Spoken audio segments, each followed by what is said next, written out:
Assalamu alaikum.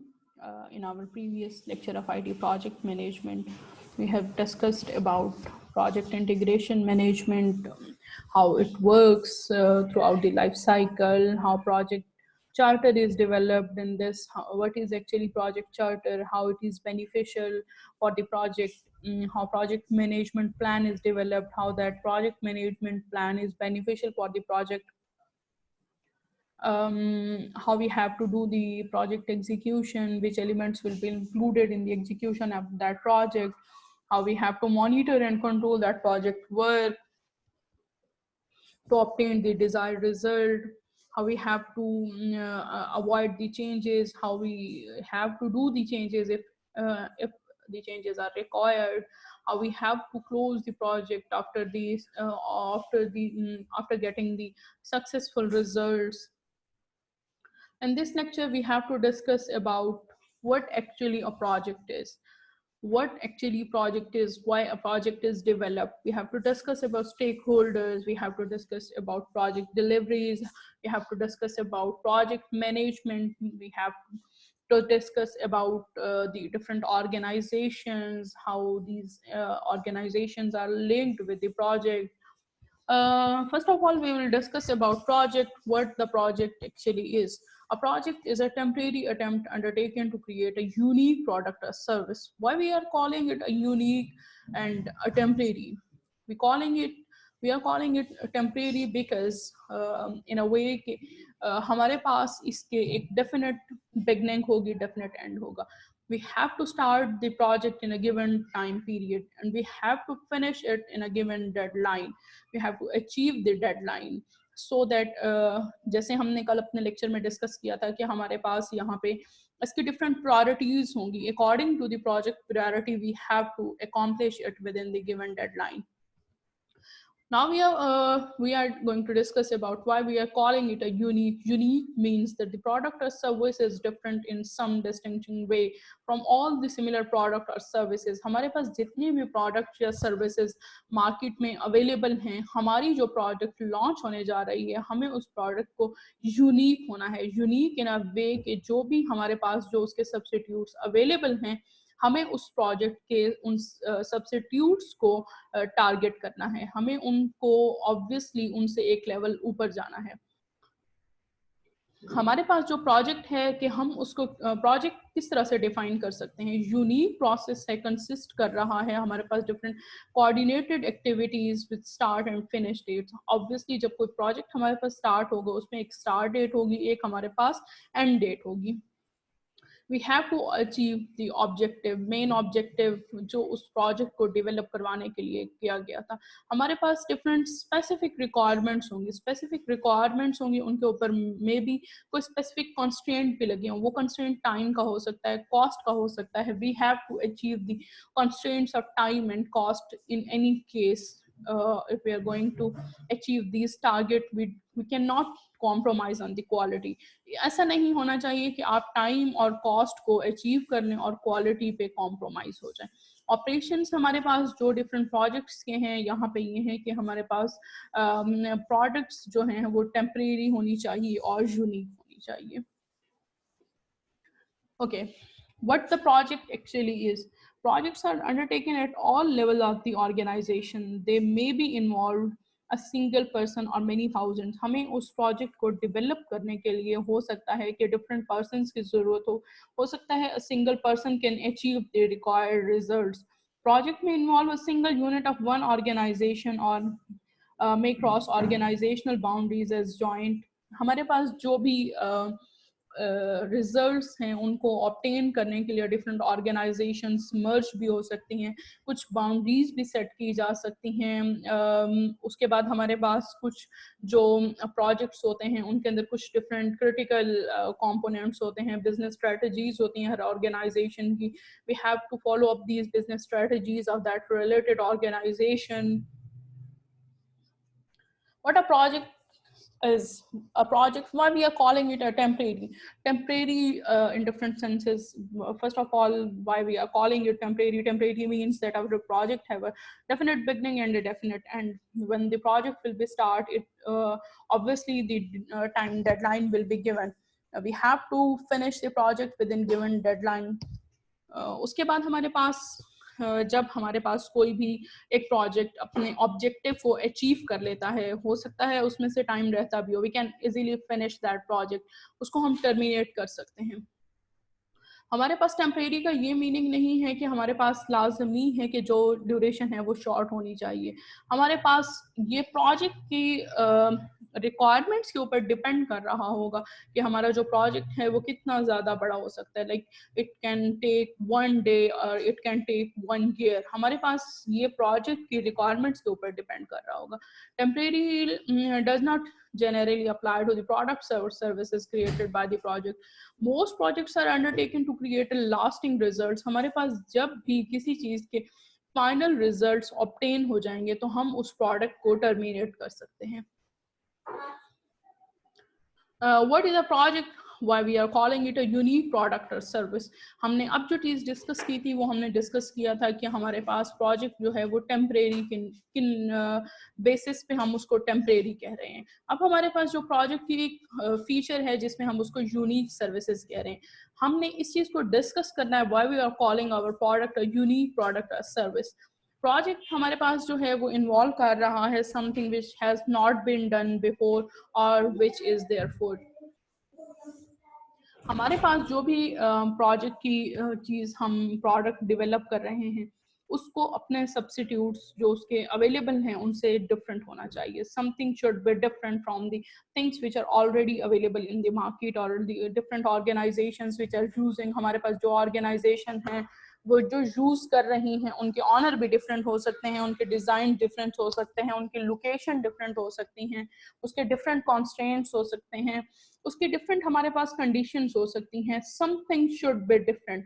कुछ ना कुछ हमारे पास ऐसा डिफरेंस जरूर होगा जिनकी बेसिस पे हम अपने प्रोजेक्ट को हम उसको एक डिफरेंट प्रोडक्ट डेवलप कर सकते हैं।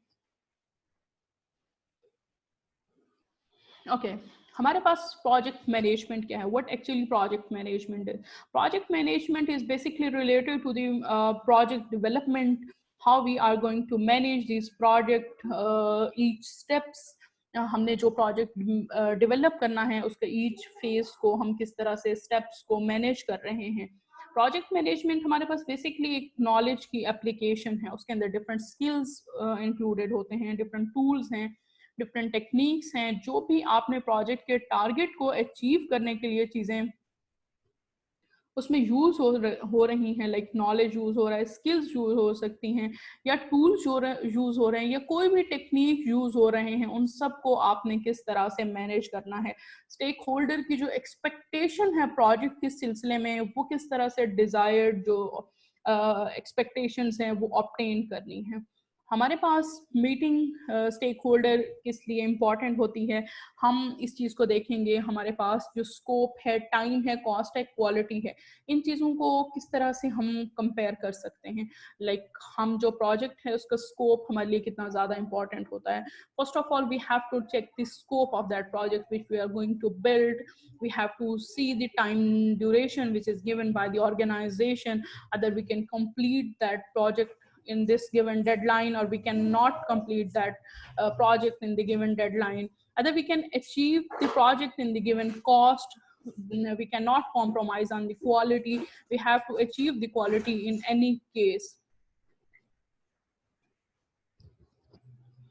Identified requirement, need and unidentified, जो भी हमारे पास रिक्वायरमेंट्स हैं प्रोजेक्ट की, जो भी नीड्स हैं, उनको हर हाल में इजीली आइडेंटिफाई करना है। कोई भी रिक्वायरमेंट ऐसी नहीं होनी चाहिए जो अनआइडेंटिफाइड रह जाए। जो हमारे पास project charter first of all develop किया गया था उसमें कोई भी चीज़ ऐसी नहीं होनी चाहिए जो मिसिंग होनी चाहिए। The thing was required and it was not mentioned in the project charter, it will create a huge negativity. हमारे पास ऑब्वियसली वो टारगेट अचीव नहीं होगा तो वो प्रॉब्लम जनरेट करेगा।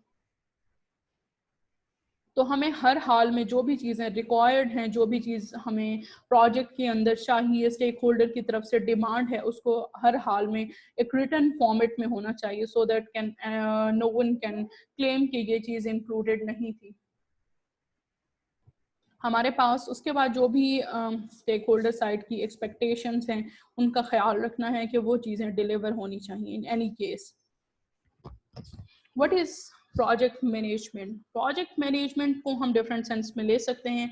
द ओवरऑल प्लानिंग, जो भी हमने एक प्रोजेक्ट को कंप्लीट करने के लिए उसके स्टार्ट डे से लेके उसकी जो प्लानिंग की थी, जो रिक्वायरमेंट गैदरिंग की थी, टिल द एंड रिजल्ट, उसके कंप्लीशन टाइम पे जो चीज़ हमने ऑब्टेन की है, उसके स्टैंडर्ड्स को मेंटेन रखते हुए, जो भी क्वालिटी के स्टैंडर्ड्स थे उनको मेंटेन रखते हुए हमने जो भी चीज़ की थी, उसकी कॉस्ट को, उसकी टाइम को, वो सारी चीज़ें हमने मैनेज करते हुए, क्लाइंट की रिक्वायरमेंट्स को कंप्लीट करते हुए जो भी चीज़ें हमने देखनी हैं, वो सारा कुछ हमारे प्रोजेक्ट मैनेजमेंट के अंदर आएगा। प्रोजेक्ट मैनेजमेंट की जो हमारे पास फिलॉसफी है, it is stated that 3 words we have to deal with these 3 words: plan, organize and control. If we can easily follow up these 3 points so that we can achieve a good product, these 3 words are most important throughout the project life cycle. These 3 first of all, if we are going to do planning, अगर हमारी planning अच्छी होगी तो obviously हम successful result obtain कर सकेंगे। Organization is organize how we are organizing the things, how we are controlling the thing. अगर एक दूसरे के साथ कोऑपरेशन करके ऑर्गेनाइजेशन अच्छी हो रही है, कंट्रोल अच्छा चल रहा है, तो ऑब्वियसली एंड पे सक्सेसफुल रिजल्ट्स आएंगे। The term project management is something used to describe an organizational approach to the management of ongoing operations. हमारे पास जो ये अप्रोच है, हम इसको प्रोजेक्ट मैनेजमेंट की अप्रोच कहते हैं प्रोजेक्ट्स के लिए। हमारे पास यहाँ पे डिफरेंट जो भी हमारे पास स्टार्ट डेट से लेके एंड डेट तक, जब तक के रिजल्ट्स ऑब्टेन नहीं हो जाते, उस दौरान जो भी स्टेप्स लिए जाते हैं, जो भी प्रॉब्लम सॉल्विंग की जाती है, जो भी एक्शंस लिए जाते हैं, कोई भी एरर्स आते हैं, एम्बिग्विटीज आती हैं, वो जिस तरह से रिजॉल्व की जाती हैं, all these things are included in the project management. Project management के लिए हमारे पास डिफरेंट यहाँ पे पर्सन्स अवेलेबल होते हैं जो जिनका काम यही होता है कि उन्होंने किस तरह से प्रोजेक्ट की मैनेजमेंट करनी है। There are different project management knowledge areas, जिन नॉलेज एरियाज को हमें कवर करना होता है प्रोजेक्ट मैनेजमेंट के।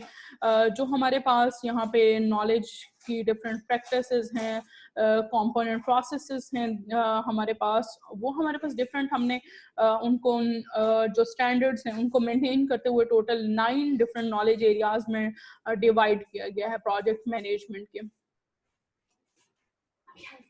प्रोजेक्ट मैनेजमेंट के जो हमारे पास एरियाज हैं वो टोटल हमने 9 में डेवलप किए गए। First of all we have to do the project integration management. Project integration management में हमारे पास क्या होता है, हम सबसे पहले यहाँ पे प्रोसेस की जो रिक्वायरमेंट्स हैं उनको एक्सप्लेन करते हैं। यहाँ पे इस चीज़ को इंश्योर किया जाता है कि जो हमारे पास वेरियस एलिमेंट्स हैं प्रोजेक्ट के, वो प्रॉपरली एक दूसरे से कोऑर्डिनेटेड हों। कोऑर्डिनेशन इन मीन्स के वो इंटरलिंक्ड होने चाहिए, उनकी कोई भी ओवरलैपिंग नहीं होनी चाहिए। जो हमारे पास डिफरेंट स्टेप्स हैं वो आपस में कोऑर्डिनेट कर रहे हों। It consist of project plan development. हमारे पास यहाँ पे सबसे पहले प्रोजेक्ट का प्लान डेवलप किया जाता है, उसके बाद हमें प्रोजेक्ट प्लान की एग्जीक्यूशन की जाती है, चेंज ओवरऑल चेंज कंट्रोल किया जाता है। लाइक स्टेक होल्डर है हमारे पास, वो हमें बीच में जाके कहता है कि हमें ये नहीं ये चाहिए। The thing is totally different from the required one which was already given. तो उस चेंज को हमें किस तरह से अडॉप्ट करना है, उन चेंजेस के साथ किस तरह से हमने कॉप करना है।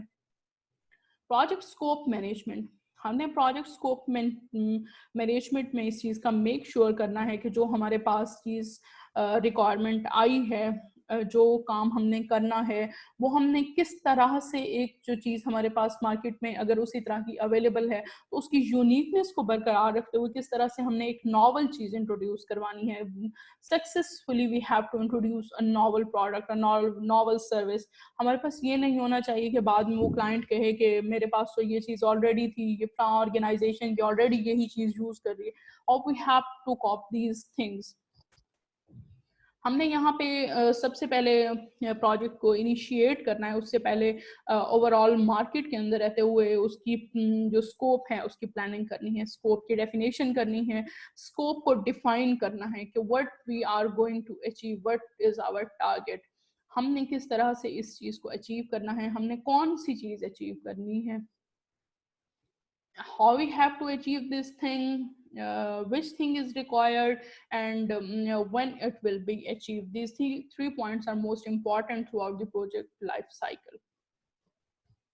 स्कोप की वेरिफिकेशन करनी है, स्कोप की वैलिडेशन करनी है, स्कोप के अंदर कोई चेंजेस हैं उसको किस तरह से हमने कंट्रोल करना है। प्रोजेक्ट मैनेजमेंट के जो हमारे पास नॉलेज एरियाज हैं, सबसे पहले उसमें हमने फिर मजीद जब आगे चलना है स्कोप को डिस्कस करने के बाद, मोस्ट इंपॉर्टेंट थिंग जो हमारे पास है टाइम मैनेजमेंट। हमने सबसे पहले ये देखना है कि प्रोजेक्ट की प्रायोरिटी कितनी है, how much the project is important, we have to know about this.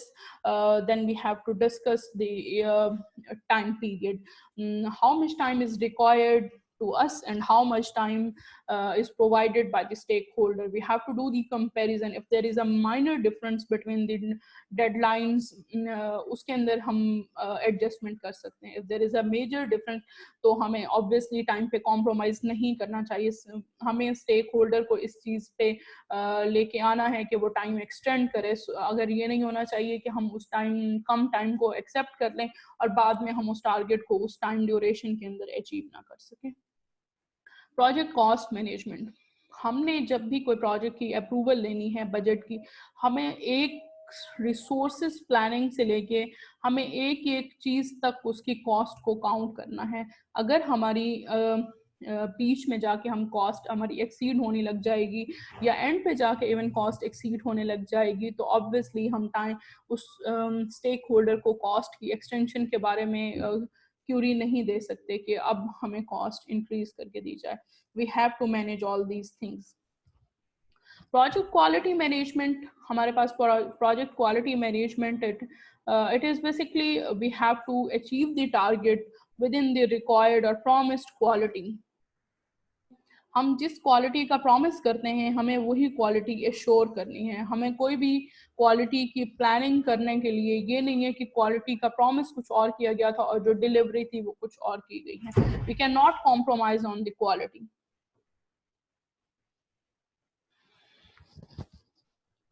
And then when we move on the project human resource management, किस तरह से हमें प्रोसेस के अंदर जो ह्यूमन रिसोर्सेज हैं उनको मैनेज करना है।